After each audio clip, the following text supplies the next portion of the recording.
नमस्कार, मैं हूं भूपेंद्र रावत और आजादी के 75वें साल का जश्न देश मना रहा है। और आपने देखा होगा कि देश की आजादी के 75वें साल के जश्न में सराबोर हमारे देश में पिछले 9 महीने से जो किसान कड़कती ठंड से लेकर के कड़कती ठंड में बरसात, सरकार के पानी के तोप और आंसू गैस के गोले झेलते हुए और कड़कती धूप और बरसात के मौसम में भी 3 काले कानून को हटाने के लिए और देश में न्यूनतम समर्थन मूल्य की गारंटी का कानून बनाने की मांग को लेकर डटे हुए दिल्ली के चारों तरफ, जिनमें से सैकड़ों किसानों की शहादत हो चुकी है।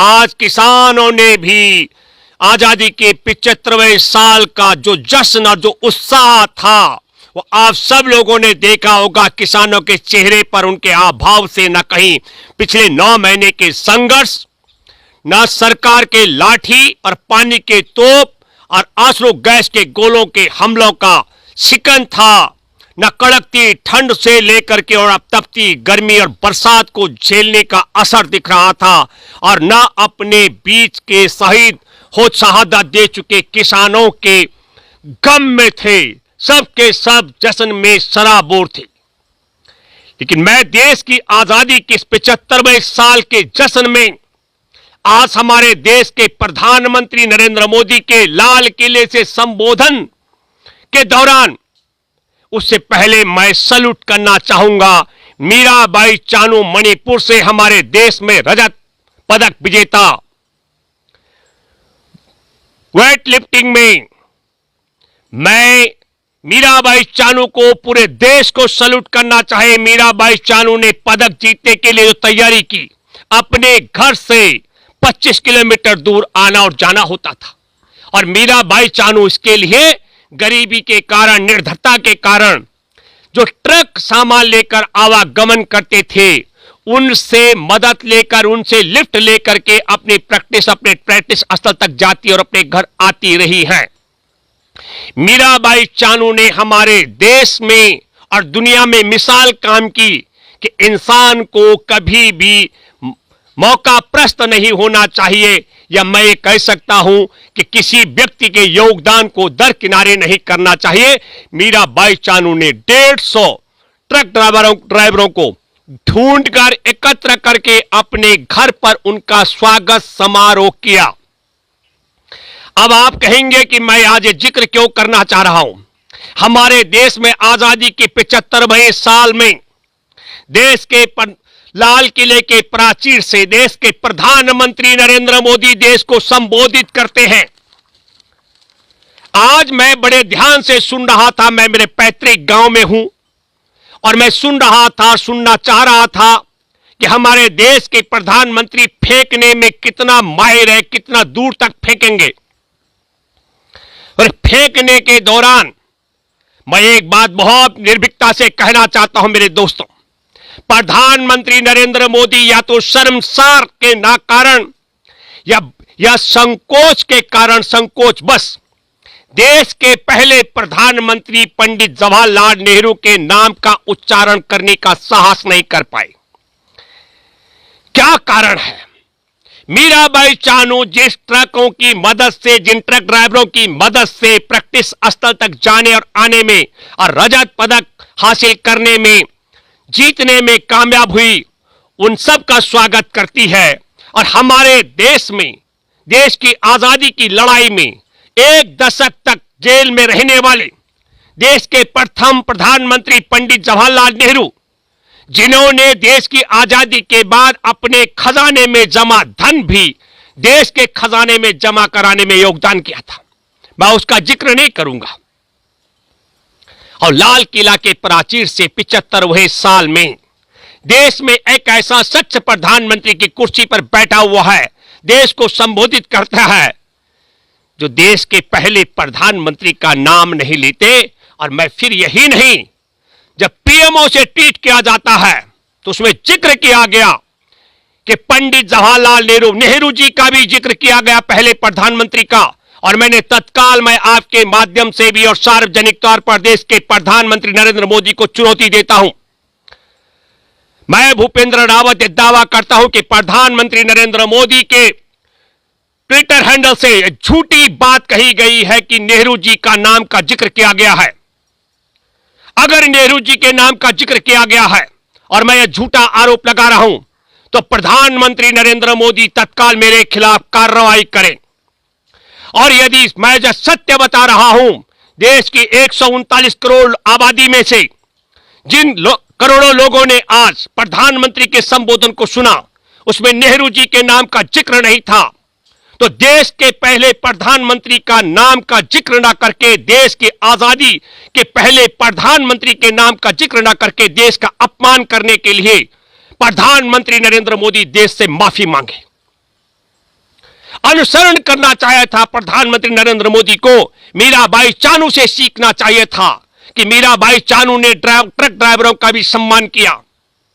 हम मानते हैं कि नरेंद्र मोदी जी संघ परिवार, उस संघ परिवार के से निकले हुए हैं, उसके प्रचारक रह चुके हैं, जो देश की आजादी की जंग में,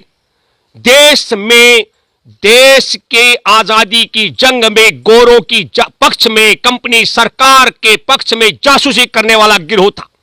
हो सकता है यह शर्म हो, लेकिन मैं एक बात और कहना चाहता हूं। प्रधानमंत्री जी ने कई बातें एक साथ कही। प्रधानमंत्री जी ने कहा कि देश में विकास के लिए इस वक्त 1 लाख करोड़ रुपए का खर्च किया जाएगा और उससे हमारे देश में लाखों लोगों को रोजगार मिलेगा। और यही बात देश के प्रधानमंत्री नरेंद्र मोदी जी ने 2019 में भी कही और 2020 में भी कही है। अगर हम तीनों को जोड़ दें तो 300 लाख करोड़ रुपए का दावा देश के प्रधानमंत्री नरेंद्र मोदी जी कर चुके हैं। वही प्रधानमंत्री जी जो 5 ट्रिलियन का दावा कर रहे थे और 5 किलो चावल पर पहुंच गए।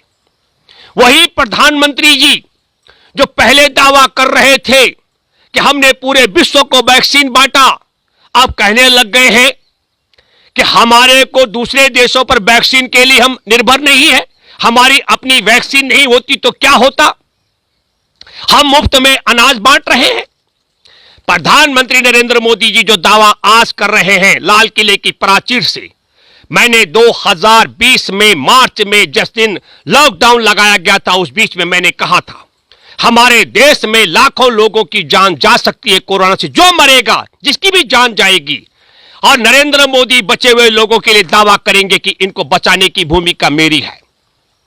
मैं मेरे दोस्तों, मुफ्त अनाज की दशा में हमारे देश के अंदर प्रधानमंत्री ने कहा था कि हम प्रति वर्ष 2 करोड़ लोगों को रोजगार देंगे। क्या सच में अपने हृदय पर हाथ रख के हम कहें कि क्या हमारे देश में 2-2 करोड़ लोगों को रोजगार मिला? तो 14 करोड़ लोग, उन सब लोगों से मैं अपील करता हूं जिन 14 करोड़ लोगों को देश में प्रधानमंत्री नरेंद्र मोदी की सरकार बनने के बाद रोजगार मिला, वो सार्वजनिक तौर पर अपने जहां जहां रोजगार हासिल किए हैं उसका खुलासा करें। प्रधानमंत्री नरेंद्र मोदी दावा करते हैं कि मैं मुफ्त में अनाज दे रहा हूं। हमारे देश में प्रधानमंत्री राहत कोष में धन एकत्र किया जाता है, लेकिन आपने देखा होगा कि कोरोना काल में पीएम केयर्स का गठन किया गया, जो किसी भी प्रकार सूचना के अधिकार के दायरे में भी नहीं आता है। पीएम केयर्स में अरबों अरब रुपए जो खर्च हुआ, वो पैसा कहां चला गया, ये देश जानना चाहता है। हमारे देश के अंदर दावा किया जा रहा है कि 70-75 वर्षों से जो जमा है वो ऐसे आसानी से नहीं जा सकता है। हमारे देश के अंदर मैं आप सब लोगों से कहना चाहता हूं कि भारतीय जनता पार्टी का आज फिर बेनकाब हुआ एक वीडियो आप देख रहे होंगे कि भाजपा के जिला मुख्यालय में भारतीय जनता पार्टी का झंडा ऊपर होता है, हमारा राष्ट्रीय तिरंगा झंडा नीचे होता है। ये संघ परिवार जो पहले तिरंगा का द्रोही था, हमारे देश में संविधान का द्रोही था, और हमारे देश में भाईचारे का द्रोही है, और हमारे देश में गरीब मजदूर का, मैं ये इसलिए नहीं कह रहा हूं, इनका एक गोल वलकर गुरु है, उन्होंने इनको एक शिक्षा दे रखी है, दीक्षा दे रखी है मोदी जी और तमाम लोगों को, आरएसएस के लोगों को। 95% देश की आबादी को आप कंगाल बना दो, देश पर लंबे समय तक शासन करेंगे। मैं आपके माध्यम से कहना चाहता हूं, हमारे देश के 14 बैंकों का सरकारीकरण किया था। मैं इसलिए कह रहा हूं कि देश के प्रधानमंत्री नरेंद्र मोदी कह रहे हैं कि बेजा हस्तक्षेप नहीं करेगी सरकार आम नागरिकों के मामले में।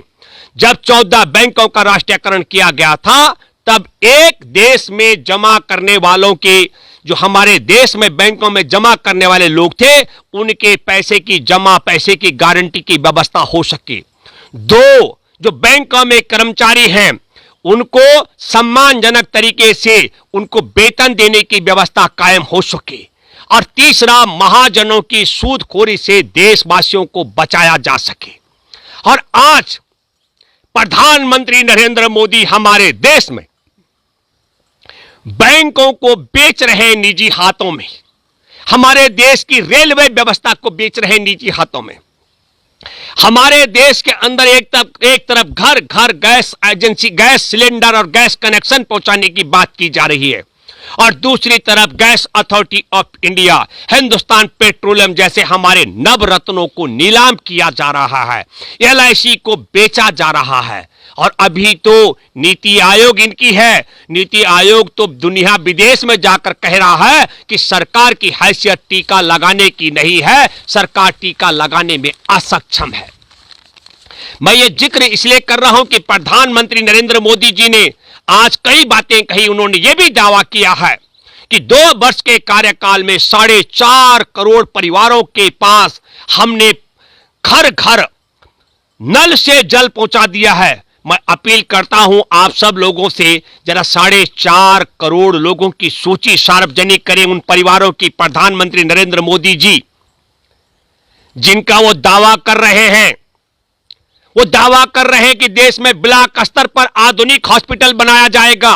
आपने और हमने सब ने देखा है किस तरीके से कोरोना के महामारी की दूसरी लहर के बीच में हमारे देश के लाखों लाख लोग जो बगैर जांच के कोरोना में जांच की इंतजार में दम तोड़ के मर गए। हजारों की संख्या उन लोगों की जिन्होंने एम्बुलेंस को फोन किया था, एम्बुलेंस नहीं पहुंची, वो सड़कों पर एम्बुलेंस के इंतजार में मर गए। लाखों लोग हैं जो हॉस्पिटल में पहुंचे, उन्हें बेड नसीब नहीं हुए, वो हॉस्पिटल में के बाहर बेडों की इंतजार में मर गए।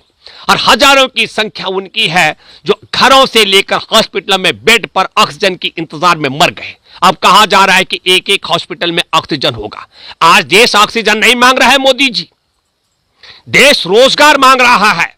आप 5 किलो चावल दे रहे हैं, 5 किलो चावल से रोजगार को दबाने का षड्यंत्र किया जा रहा है। कहा जा रहा है हम किसान निधि के तहत पैसा दे रहे हैं, 6,000 रुपए सालाना, 17 रुपए रोजाना। मेरे दोस्तों, हमको सोचना चाहिए हमारा देश किस दशा में पहुंच चुका है। हमारा देश आजादी के 75 वर्ष में ऐसी दशा में पहुंच चुका है जहां देश की सरकार 33 रुपए का पेट्रोल 110 रुपए लीटर में बिटवा रही है, डकैती डलवा रही हो। 33 रुपए का 32 रुपए लीटर का डीजल 100 रुपए लीटर में बिकवा कर देश की जनता को लुटवा रही हो। 300 रुपए के गैस सिलेंडर को 900 रुपए में बिकवा कर डकैती डलवा रही हो। जहां 50-60 रुपए लीटर का बिकने वाला सरसों का तेल 200 रुपए में बिकवा रही हो, और फिर कह रही हो हम वैक्सीन नहीं लगा सकते हैं। हमारे देश के अंदर मैं फिर आप सबको याद दिलाना चाहता हूं और नरेंद्र मोदी जी को चुनौती देता हूं। एक चुनौती तो मैंने यह दी है कि लाल किले के प्रांगण से आज संबोधन के दौरान प्रधानमंत्री नरेंद्र मोदी जी ने नेहरू जी के नाम का जिक्र नहीं करके हमारे देश का अपमान किया है 139 करोड़ आबादी का। इसके लिए देश से माफी मांगे। और मैं दूसरी चुनौती देता हूं, मध्य प्रदेश में कमलनाथ की सरकार को गिराने का लालच अगर नरेंद्र मोदी की सरकार की नीयत में नहीं होता तो 30 जनवरी को देश में एक मामला केरल में उजागर हुआ था और विश्व स्वास्थ्य संगठन भी कोरोना आपातकाल घोषित कर चुका था, और उस एक मामले के भारत में पहुंचने के बाद देश को कोरोना महामारी से बचाया जा सकता था। लेकिन नरेंद्र मोदी सरकार की नीयत, संघ परिवार सरकार की नीयत गोल वर्ग करके बताए गए मार्ग पर चलते हुए देश को कंगाल बनाने का था। इसलिए हमारे देश की दशा इस तरीके की कर दी गई है।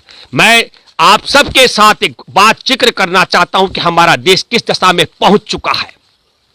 हमारे देश में असरार अहमद कानपुर में आपने देखा होगा कि किस तरीके से उसे आरएसएस के गुंडे जो बजरंग दल है वो गुंडे भी नहीं, आतंकित करते हुए, जबकि उसकी बच्ची गिड़गिड़ा रही थी, छोटी सी बच्ची, मेरे पिता के साथ में ऐसा अत्याचार मत करो, मारपीट मत करो, तब आरएसएस के आतंकी आतंकित करके असरार अहमद को विवश कर रहे थे कि जय श्री राम का नारा लगाओ। और उसके बाद आपने देखा कि किस तरीके से अमन गुप्ता, अजय और राहुल जो इनके गुंडे आतंकी हैं, वो गिरफ्तारी से चंद घंटों के अंदर रिहा हो जाते हैं। और आप देखेंगे कि कानपुर की डीसीपी रवीना त्यागी असरार अहमद की उस मासूम बच्ची को जाकर के दुलार करने का नाटक करती है।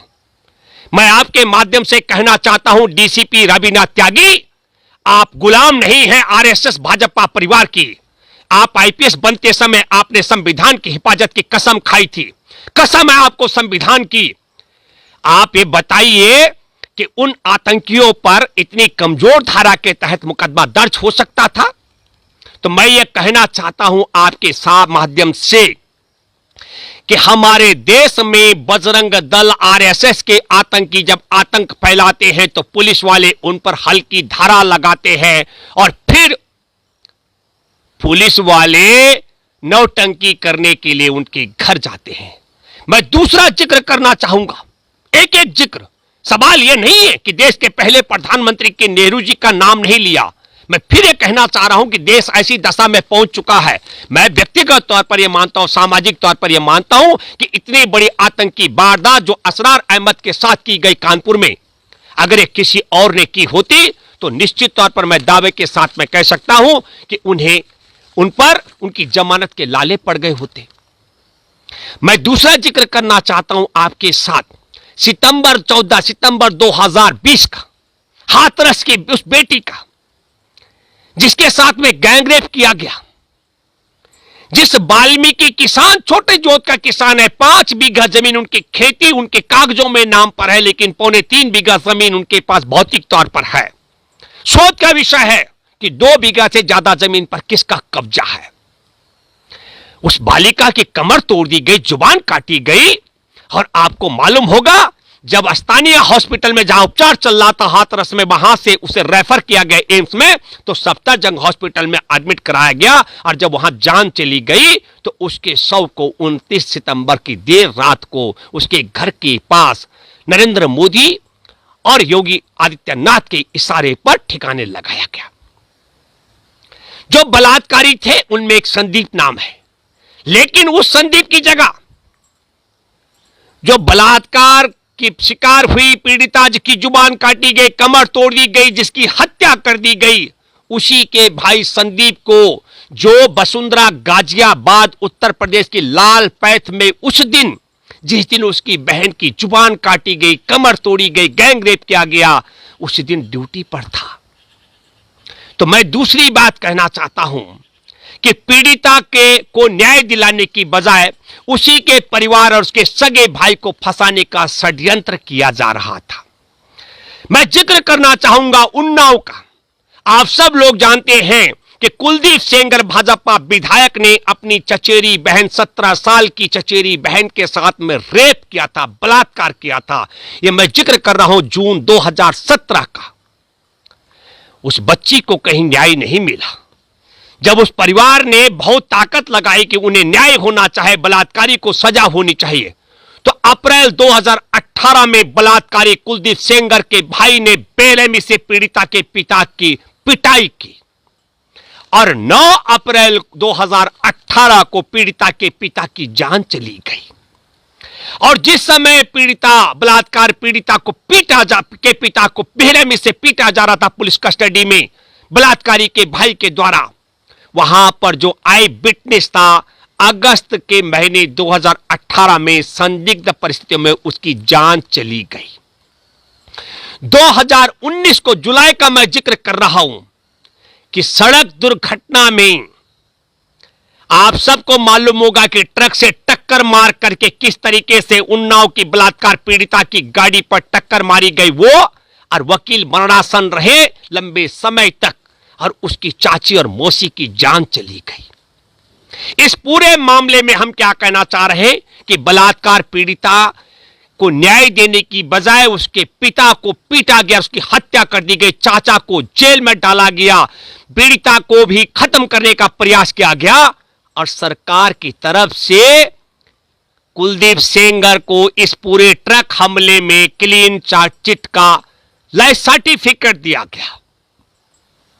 मैं जिक्र करना चाहता हूं, केंद्र में मंत्री रहे गए, गृह राज्य मंत्री रहे, राम मंदिर निर्माण की अगुवाई करने वाले संत चिन्मयानंद की, जिन पर यौन उत्पीड़न का आरोप 5 सितंबर 2019 को एफआईआर दर्ज होती है, लेकिन 25 सितंबर 2019 को पीड़िता शिकायतकर्ता को घसीट करके पुलिस ले जाती है और जेल में डाल देती है। आप सबको यह मैं इसलिए कहना चाह रहा हूं, आप सबको मैं फिर कहना चाहता हूं, जनवरी 2018 में भीमा कोरेगांव का मामला, जहां हिंसा फैलाने का काम किया था देश के प्रधानमंत्री नरेंद्र मोदी के गुरु संभाजी भिड़े ने, संभाजी भिड़े पर एफआईआर दर्ज नहीं होती है।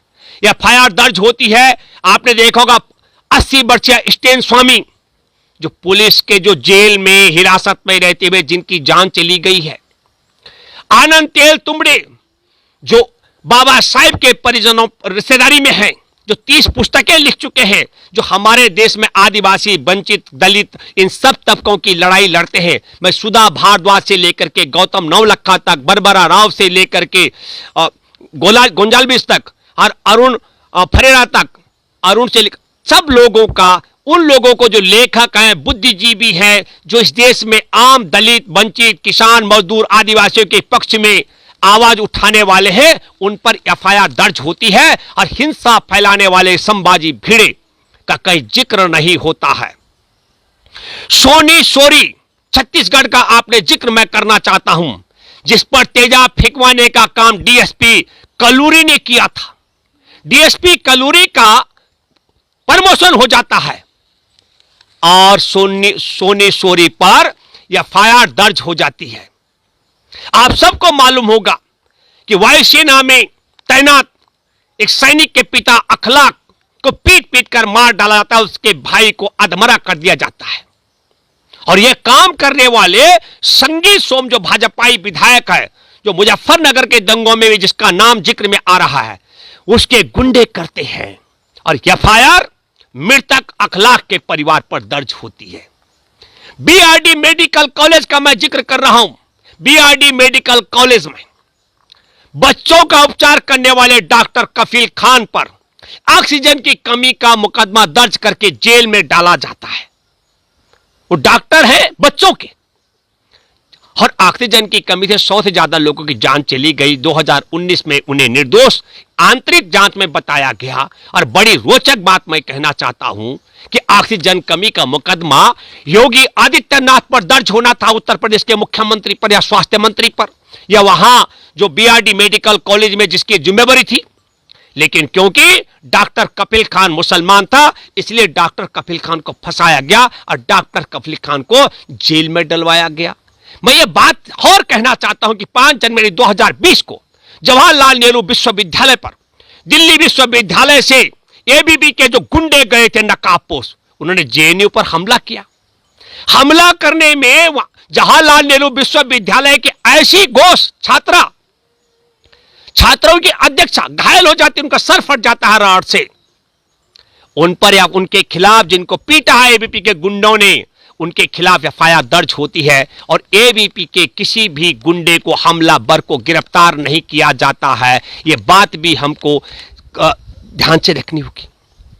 मैं बात करना चाहता हूं, अभी 12 अगस्त को पेगासस जासूसी के मामले में राज्यसभा में विनय बिश्नोई सीपीएम के नेता हैं, राज्यसभा सांसद है, वो सवाल उनका जो था उस पर जवाब दिया जाना चाहिए था। सरकार ने जवाब देना था 12 अगस्त को, लेकिन 11 अगस्त को मोदी सरकार राज्यसभा के सांसदों पर मार्शलों से हमला करवाकर 100 से ज्यादा सांसदों की पिटाई करवा देती है। और पेगासस जासूसी जो इजरायली हथियार है, उसके बचाव के रास्ते निकालने के लिए राज्यसभा में हमला करवाने के बाद अनिश्चितकालीन के लिए हमारे संसद का जो सत्र है मानसून का, उसको अनिश्चितकालीन के लिए स्थगित कर देती है। मैं ये बात इतनी आपसे जिक्र करना कहा बहुत जरूरी था कि आप और हम सबको ये सोचना पड़ेगा कि देश के पहले प्रधानमंत्री का नाम लेने का साहस नहीं है। और मैं कहना चाहता हूं, एक जो सबसे ज्वलंत अभी मुद्दा है, 1 अगस्त को आपने देखा राजधानी दिल्ली के पुराना नगला गांव में, दिल्ली छावनी में है, उस 9 वर्षीय बालिका के साथ में किस तरीके से गैंग रेप, उसके शव को पंडितों ने जला करके खत्म करने का प्रयास किया। और जब उसकी माता पिता की मदद के लिए अड़ोस पड़ोस के लोग इकट्ठे हुए तो 15 घंटे तक दिल्ली कैंट की पुलिस ने अवैध हिरासत में रखा। तो अब आपको बताना चाहता हूं, 9 वर्षीय मासूम बच्ची के साथ गैंग रेप और शव को ठिकाने लगाने की शिकायत करने वाले पीड़ित माता पिता को पुलिस बिठा कर रखती है। हाथरस की बेटी के शव को ठिकाने लगाती है, उसके भाई को फंसाने का षड्यंत्र करती है। देश का प्रधानमंत्री, हमारे देश के पहले प्रधानमंत्री के नाम का जिक्र नहीं करते हैं। सेंगर, कुलदीप सेंगर को बचाने के लिए उसके पीड़िता के परिवार को तहस नहस, उसके पिता को मरवाना और चाचा को जेल में डाल देना और उसके मौसी और चाची की हत्या और वो पीड़िता को मरणासन कराना, और किस तरीके से मैं चिन्मयानंद के पे आरोप लगाने वाली बेटी को जेल में डलवा देना, इस सब घटनाक्रम को सोचते और समझते हुए, और मैं फिर कहना चाहता हूं कि प्रधानमंत्री कह रहे हैं कि 70-75 साल का जो जमा है वो आसानी से नहीं जाएगा, हम दखल बंद करेंगे। मैं दावे के साथ में कहता हूं ये दखल नहीं है, षड्यंत्र के तहत। मैं फिर कहना चाहता हूं कि इंदिरा जी ने बैंकों का सरकारीकरण देश हित में कराया था, और हमारे देश में नरेंद्र मोदी की सरकार बैंक हो, LIC हो, तमाम नवरत्नों से लेकर के देश की कंपनियों के हवाले नीलाम कर रही है। और जब देश में कंपनी और सरकारी संस्थान नहीं बचेंगे तो देश में आखिर बचेगा क्या? देश का क्या बचेगा? क्योंकि वो तो सब कंपनियों का होगा। मैं आपको बताना चाहता हूं कि अभी कहा जा रहा है कि हम देश में तमाम उड़ान व्यवस्थाएं करेंगे। आपको बताता हूं, जेवर का जो एयरपोर्ट है, जहां 3000 लोग अपने पैतृक गांव से बेदखल कर दिए गए हैं, और उनके लिए अभी आपको मैं बताना चाहता हूं कि बड़ी बात है कि वो स्विस कंपनी है, एक स्विस कंपनी को 40 वर्ष के लिए लीज पर जेवर का जो एयरपोर्ट है वो दिया जा रहा है। मोदी सरकार हमारे देश का एयरपोर्ट हो, रेलवे स्टेशन हो, बैंक हो, LIC हो, तमाम नए एयरपोर्ट बनाने की बात हो, हॉस्पिटल हो, स्कूल हो, तमाम को निजी कंपनियों के हवाले कर रही है। आखिरी बात मैं अंधभक्तों आपसे कहना चाहता हूं, दूसरी लहर में जब तुम्हारी माँ को, पिता को, भाई को, चाचा को, दादा को, नाना को, माँ को, पत्नी को, बेटे को, जिनको कोरोना हुआ होगा, तब तुम्हारे मन में भी एक तमन्ना थी, काश सरकारी हॉस्पिटल में बेड मिल जाए। क्योंकि प्राइवेट हॉस्पिटल में 2 बातें हो रही थी, एक तो 50-60 हजार रुपए लूटे जा रहे थे, और दूसरे में बीमार व्यक्ति को बंद करके लिफाफे में पैक करके दिया जा रहा था, जिंदा वापस नहीं आ रहा था। ये तमन्ना भी आपके मन में थी, काश हमारे देश को विदेश विक्रेता की बजाय आप सब लोग जागरूक हो जाए, देश को बचाने के एकजुट हो जाएं। आज हमारा किसान सड़क पर है। और फिर मैं कहना चाहता हूं कि मीराबाई चानू को मैं सैल्यूट करता हूं, जिसने 150 ट्रक ड्राइवरों को बुलाकर सम्मानित किया, और देश का अपमान करने वाले पहले प्रधानमंत्री का नाम का जिक्र न करके देश के प्रधानमंत्री नरेंद्र मोदी, आपको रत्ती भर भी यदि आपके मन में सम्मान है हमारे देश के संविधान के प्रति और देश के आंदोलन में जुटे लोगों के प्रति, तो देश के प्रथम प्रधानमंत्री नरेंद्र मोदी जी के नाम का जिक्र न करने पर जो अपमानित आपने किया उसके लिए आप देश से माफी मांगे।